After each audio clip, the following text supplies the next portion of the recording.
नमस्कार। अगला सैम हिंदी कक्षा में मैं सुनीति मिश्रा आप सबका हार्दिक स्वागत करती हूँ। तो बच्चों, आज हम प्रारंभ करने जा रहे हैं कक्षा 11वीं की अंतरा का काव्य खंड और उसका पहला पाठ कबीर। तो बच्चों, कबीर के विषय में आप सब बचपन से ही पढ़ते आए हैं, तो थोड़ा सा परिचय मैं कबीर का पहले देना चाहूंगी कि जो कबीर हैं ये उच्च कोटि के साधक, संत और विचारक थे।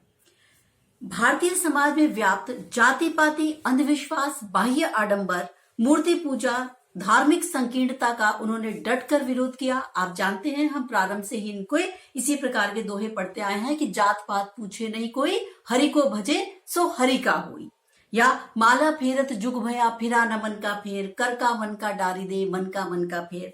मतलब बताने की जरूरत ही नहीं मुझे कि हम कबीर के पहले से ही परिचित हैं इस बात से कि उनको बाह्य आडंबरों से बहुत चिढ़ थी।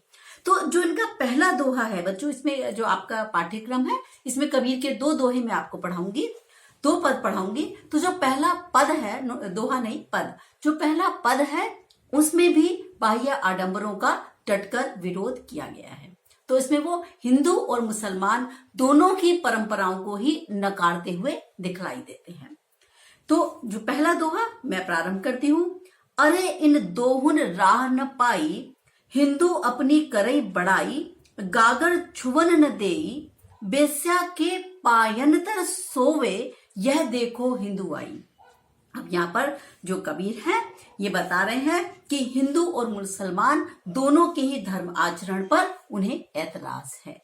वो उनके आडंबरों पर प्रहार करते हुए उन्होंने बताया है कि कुरीतियां और जो वामाचार है, जो किस प्रकार से भ्रष्टाचार, आप समझ लीजिए कि वो किस प्रकार से अपनी काम पिपासा शांत करने के लिए कैसे भी कार्य कर रहे हैं, यानी स्त्रियों का आदर भी नहीं करते हैं। कैसे, अब वो बताते हैं कि अरे इन दोहुन राह न पाई। तो वो बताते हैं कि जो हिंदू और मुसलमान दोनों ने ही ईश्वर प्राप्ति के सही रास्ते को नहीं अपनाया है।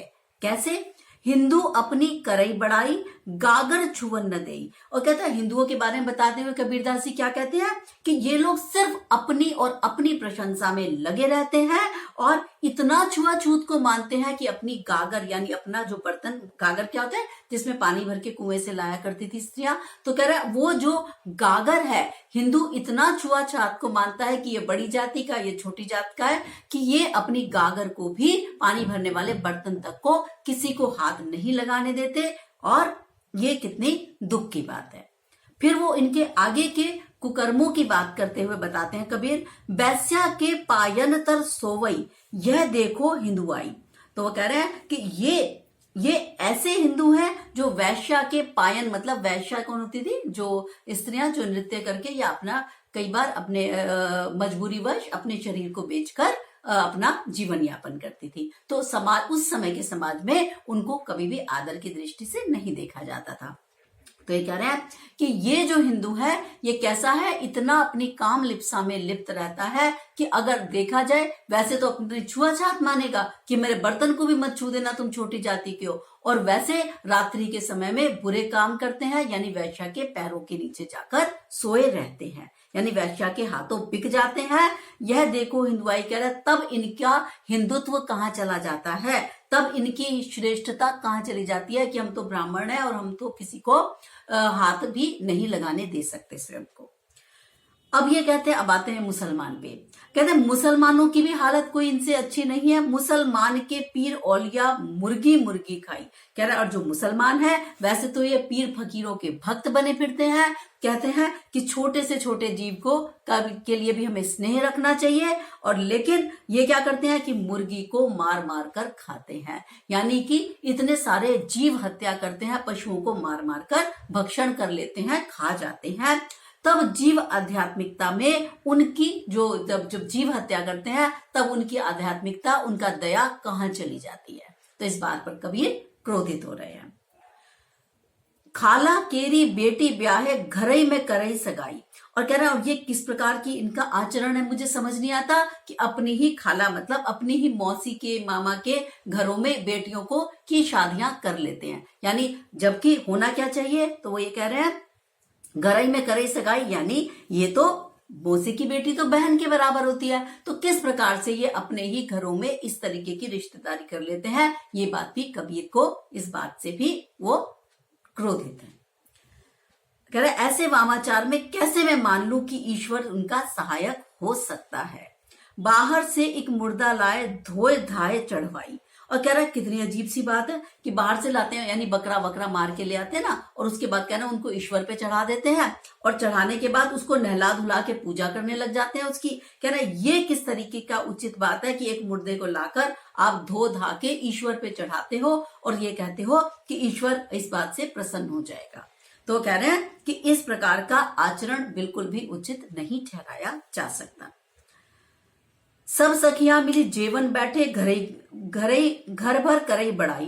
कह रहा है और सब लोग एक साथ इस प्रकार के भोजन को उनको मार काट के और उसके नाम पर मिलजुल कर खाना कहाँ का उचित आचरण है। यानी ये भी बिल्कुल अनुचित है कि सारा घर एक ही उसमें बैठकर उस जो जीव को लेके आते हैं हत्या करके उसको खाने बैठ जाते हैं। यानी जो भी कह लो आप, चाहे वो बकरा हो चाहे मुर्गी हो, जो भी उनका ये है मतलब भोजन है, ये जो है वो कहते हैं ये अनुचित है, ये कबीर के अनुसार अनुचित है।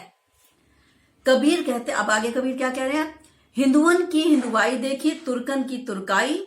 कह रहे मैंने तो हिंदुओं की हिंदुआई भी देख ली और मुसलमानों की मुसलमानी भी देख ली है। कहे कबीर सुनो भाई साधु कौन रहा है जाई। और कबीरदास जी कहते हैं कि अरे साधुओं, मेरे सज्जन मित्रों, सुनो और निर्णय करो कि तुम्हें किस राह पर चलकर ईश्वर को पाना है। अब हिंदुओं की राह पकड़नी है, मुसलमानों की पकड़नी है, या कबीर जैसे जो कबीर जो थे वो निर्गुण ब्रह्म के उपासक थे। वो मानते थे यदि आपका आचरण शुद्ध है तो ईश्वर की प्राप्ति है, आचरण शुद्ध नहीं है तो आपको ईश्वर कभी भी आप पर कृपा नहीं करेगा। तो अगर आप ये सोच रखते हो तो अब आपको निर्णय लेना है कि आप किस प्रकार का आचरण की तरफ जाना चाहते हैं। तो बच्चों, कबीर ने बड़ी निष्पक्षता से, बड़ी स्पष्टता का परिचय देते हुए हिंदू मुसलमानों के आडंबरों पर करारी चोट की है। और सदुक्कड़ी भाषा का प्रयोग है, ये बहुत बार आपको प्रश्न पूछा जाएगा तो आपको टिप्स पे होना चाहिए। ये सदुक्कड़ी भाषा का प्रयोग है। अनुप्रास अलंकार है, जैसे सब सखियां, स कहे कबीर, क धोए धाए, ध की आवृत्ति से अनुप्रास अलंकार की छटा है। तो आइए अब चलते हैं दूसरे पद की ओर। बालम आवो हमारे गेहरी, तुम बिन दुखिया देहरी। अब ये जो दोहा है बच्चों, ये आपको ध्यान रखना है कि कबीरदास जी जो थे वो रहस्यवादी कवि थे। इसमें क्या किया है उन्होंने, जो साधक है वो अपने आप को क्या मानता है कि जो ईश्वर है वो क्या है, प्रियतम है उसका, यानी बालम है, सजन है, प्रिय है, प्रियतम है। और खुद को क्या मानता है, जो आत्मा है मेरी वो मैं हूं उसकी पत्नी, ऐसा कबीर मानते हैं। यानी कबीर स्वयं को पत्नी मानते हैं और ईश्वर को अपना पति मानते हैं। आप मोटे तौर पे ये समझ लीजिए। और जिस प्रकार से पति विछोह से एक साधारण पत्नी विरह में व्याकुल होती है, उसी प्रकार से ब्रह्म से मिलने के लिए जो हमारी आत्मा है वो जो है व्याकुल रहती है कि कब मैं जाकर उस परमात्मा में विलीन हो जाऊंगी। तो इसमें आप जब इसको ऐसा मान के चलेंगे तो आप इसको भली भांति समझ पाएंगे। अब इसने कहा बालम आवो हमारे गेहरी, गेह मतलब घर पे। तो कह रहा है हे प्रियतम, तुम्हारे बिना मेरा जो शरीर है वो विरह की पीड़ा से ग्रसित है और तुम हमारे घर आ जाओ। तुम बिन दुखिया देहरी, और तुम्हारे बिना मेरे जो देह है वो दुखी है, मेरे घर आकर मेरी पीड़ा का हरण करो। सब कोई कहे तुम्हारी नारी, मोको लगत लाज रे। कह रहा है और मेरे को दुख ये नहीं है कि केवल मैं नहीं बल्कि सभी लोग मुझे क्या कहते हैं कि मैं तो तुम्हारी ही पत्नी हूं, मैं तुम्हारी ही स्त्री हूं। ये बात मुझे और दुख देती है कि तुम तो सुन नहीं रहे और बाकी सब मुझे क्या मानते हैं कि तुम तो उस परमात्मा की ही पत्नी हो।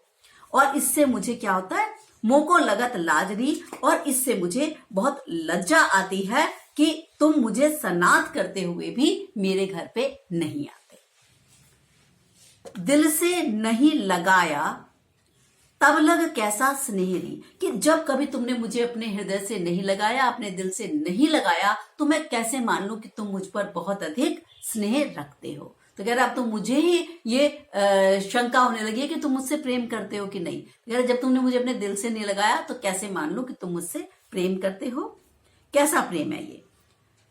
अन्न न भावे नींद न आवे, ग्रह बन धरई न धीर रे। और कह रहा है कि क्या करूं मैं कि न तो मेरी तुम्हारे विषय में, तुम्हारे विरह के चलते मेरी ऐसी दशा हो चुकी है कि न तो मुझे घर भाता है, न मुझे वन में आराम है, और न ही मुझे ठीक प्रकार से नींद ही आती है, नींद ना आवे। और घर और वन में भी मैं धैर्य को धारण नहीं कर पाता। ग्रह बन धरे न धीर मतलब घर में रहूं या कहीं जंगल में जाके तुम्हारे लिए तपस्या करूं, मैं तब भी मेरा मन धीरज को धारण नहीं करता।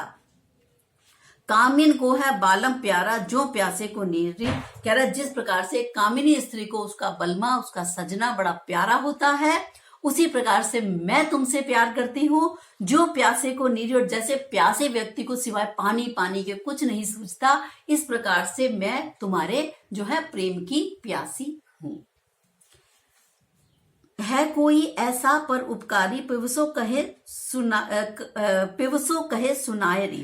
कह रहा क्या मेरे आसपास तो कोई ऐसा परोपकारी व्यक्ति भी नहीं है जो तुमसे जाकर मेरा हाल जाकर कहे कि देखो भाई तुम्हारी पत्नी तो बहुत ही विरह में जल रही है, और जाकर तुम उसको आराम दो, यानी तुम जाकर उसको दिल से लगा लो।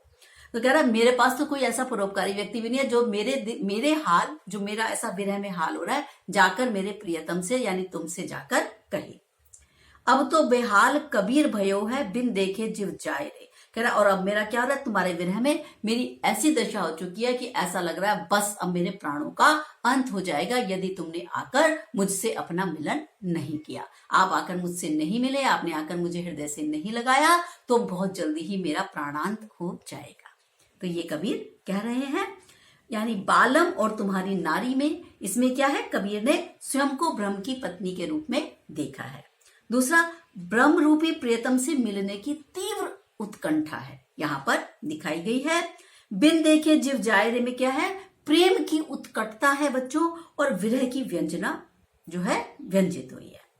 अनेक स्थलों पर अनुप्रास अलंकार है, मैं बता देती हूँ। दुखिया दे द की आवृत्ति से, कोई कहे क की आवृत्ति से, धरे न धीर ध, जीव जाप ज की आवृत्ति से अनुप्रास अलंकार है, और उदाहरण देकर भी अपने कथन को और अधिक स्पष्ट किया गया है। भाषा सधुकड़ी है। तो बच्चों ये जो मैंने आपको बाद में बातें बताई हैं, ये सब कबीर के काव्य सौंदर्य में आपको लिखनी है। मैं आपको एक छोटी सी चीज और बताती हूँ, जब आपको आए प्रस्तुत पदों का काव्य सौंदर्य बताइए, तो काव्य सौंदर्य में क्या आएगा, आपको भाव सौंदर्य भी स्पष्ट करना होगा, आपको कला पक्ष भी स्पष्ट करना होगा। तो भाव पक्ष में क्या आता है, जितना भी इमोशंस है, ठीक है, जो मैंने आपको ऊपर का बताया था भावार्थ, वो है भाव पक्ष।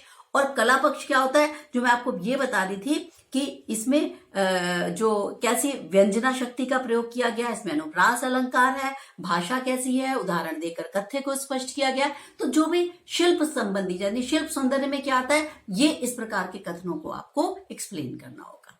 ठीक है, तो जो उसको ग्रामेटिकली आप कह सकते हो, शिल्प पक्ष क्या होता है, एक तरीके से ग्रामर के पक्ष से, व्याकरण के पक्ष से हमें देखना होता है, और भाव सौंदर्य होता है कि भावात्मक पक्ष से हमें बताना होता है। तो इस प्रकार से आप ये दोनों पदों का, और बहुत इंपॉर्टेंट है इसके काव्य सौंदर्य, आपसे बहुत बार पूछा जाता है, आपको ये बात बड़ी स्पष्ट होनी चाहिए कि हमें दोनों में क्या डालना है। ठीक है, तो बच्चों ये था हमारा आज का पाठ। अब हम आपको मिलेंगे दूसरे पाठ के साथ, तब तक के लिए मुझे आज्ञा दीजिए। नमस्कार।